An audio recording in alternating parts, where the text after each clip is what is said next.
everyone, so this is part 3 in my pregnancy video series. I have finally delivered my baby girl and I am 7 days into my postpartum. Before I show you my experience, share my experience of birthing with you, I delivered at Etobicoke General Hospital in Toronto, which is about 15 minutes from my place. I will share all about my birthing experience, everything that happened. But before we get into it, I want to just share a bit of context so that you have a better idea of what really happened and how the situation unfolded. So just give me a second. I mean, it is an intense story, so I've taken down some notes. So yeah, my labor was almost 24 hours long with 6 hours of pushing. Luckily, I did deliver vaginally, and I did experience some pain and trauma during my pregnancy, which was I had a 3rd-degree tear. So a bit about it.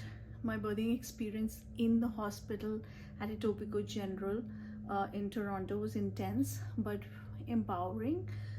It all started on 19th of August at 8 a.m. when I officially broke my water and started having mild contractions, which only became stronger and stronger. By 11:30 a.m. I called the hospital and the hospital advised me to eat something, take a hot shower and head over to the hospital. So while I was moving to the hospital, I was 3 centimeters dilated. My contractions were 1 to 2 minutes apart and everything was going smooth. So once we reached the hospital, again at around 11:30, 11:40, I had like a big gush of water breaking again, which led the hospital to immediately attend to me. They sort of tested me, ran some tests, and then finally I was admitted on 19th August at 2 p.m. So you can imagine from 8 a.m. till about 2 p.m. till the time I was admitted, I was under and the contractions had gotten stronger. So I did not have any medication. I was using a lot of breathing exercises, the diaphragmatic breathing, the box breathing, and using my using my pregnancy comb to really move through that time. And once I was admitted, it really sort of helped me calm down. We moved into the room. My husband and my mother were with me. What really helped me through the process, and I'll be very candid, I did not use any medication till 7 p.m. So you can imagine from 8 a.m. till 7 p.m. I was without epidural and I was contracting, and the contractions were only getting intense. And by 7 or 8 p.m. I was sort of 6 centimeters dilated without any medicine. What really helped me stay strong was having an active life and exercise. So I did a lot of prenatal yoga, like you saw in the previous video. If you haven't watched, go watch my pregnancy routine. So that really helped me. And then sticking to my birth plan, I like I said, I wanted a vaginal normal delivery. I didn't want any oxytocin going for a medication, but I was very clear that I needed epidural, but I would decide the time. So between me and my partner, we were very, very clear about that. So as soon as we reached at 11:30, there were some pressure from the hospital nurses. They started pressuring me to take oxytocin to improve or enhance my contractions, but I was already 6 centimeters dilated by 7 p.m. so I didn't really see the point why I should be taking oxytocin, because sometimes oxytocin sort of interferes with your natural contractions, and that can sometimes lead to C-section. Not saying that C-section is not a normal delivery, but my birthing plan had a vaginal delivery. So finally, after much deliberation and discussion with my partner, we sort of decided to take the oxytocin at about 11 p.m. to 12 p.m.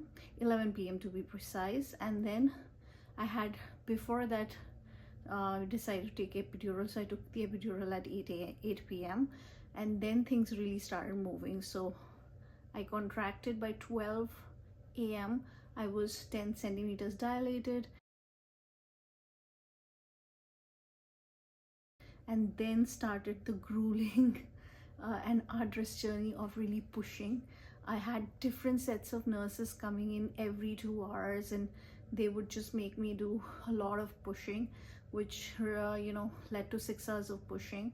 I believe the constant checking of my cervix, not only for dilation but also wanting to like direct me to push here, push there through the perineum. Checks led to a third-degree tear for me. But the silver lining in all of this was that come 20th of August by 9 a.m. my own OBGYN, who's considered the best in Etobicoke General Hospital, Susan Shenoff, started her shift, and she came and met me, and I told her that I'm completely exhausted now, I will not be able to push, and she said we'll get this baby out through a vaginal delivery. She really motivated me and told me that it's about, we can see the baby's head, just push two times and she's gonna guide me. So that's exactly what I did.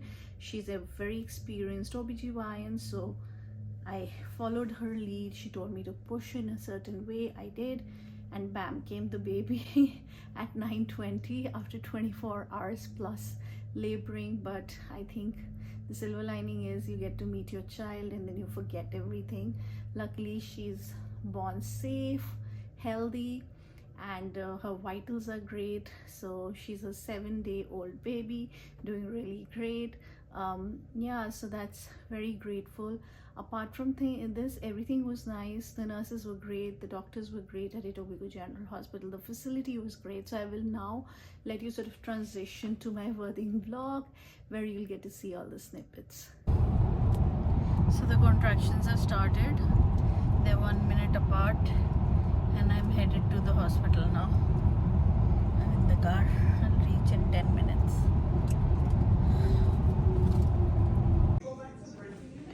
So Ritu is now in the hospital, and we are getting the registration done. She's in labor.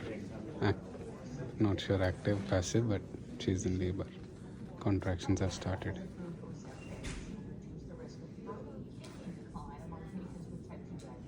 Rit?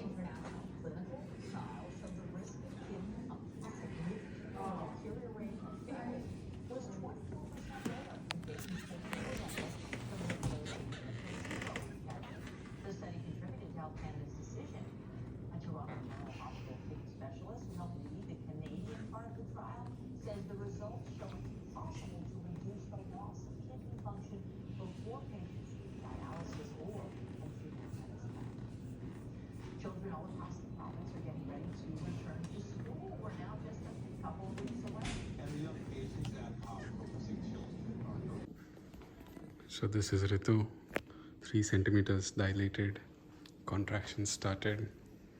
So this is the room. It's in Etobicoke General. It's like an L-shaped room.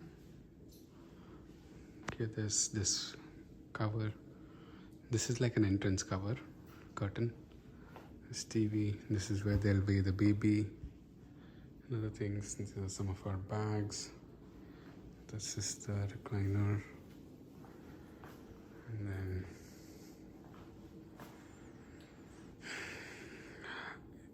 there's Ritu. I'm big, I'm brave, I'm beautiful. The time is 8:40. Our labor started at 8 in the morning and we reached the hospital at 11:30.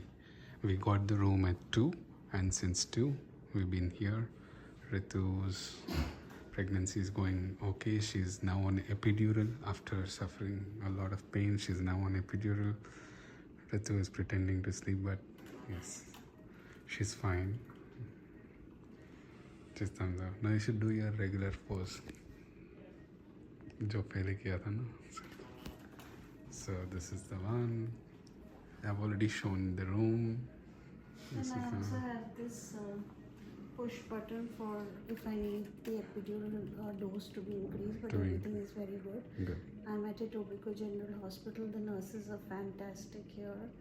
And I also have met the anesthesiologist. He was also wonderful. There is Mummy ji wanting to sleep but cannot sleep. Mummy, hi bolo.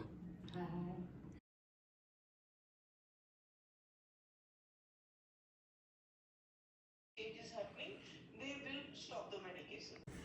Oh, these are the nails you were using on me, right? When you were inside. Okay, I'll be back in about 15 minutes, okay? Okay, sure. Your mom can come. Yeah, please. Yeah, no, I'll get her. Give me 5 minutes. Let's settle down.